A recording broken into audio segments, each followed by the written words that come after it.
El bruxismo no siempre es fácil de detectar, sobre todo si te ocurre mientras duermes, pero hay ciertas señales que te alertan sobre que eso está pasando. Una de las más comunes es amanecer con la mandíbula adolorida o sentir rigidez al abrir la boca por las mañanas.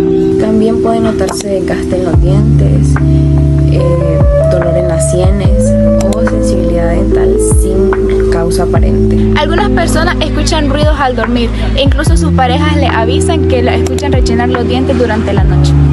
Si sospechas que lo tienes, lo necesario es que acudas al odontólogo. Este te puede dar un diagnóstico detallado y así recomendarte lo mejor para tu tratamiento. No ignores las señales, escuchar a tu cuerpo es el primer paso para cuidar la salud.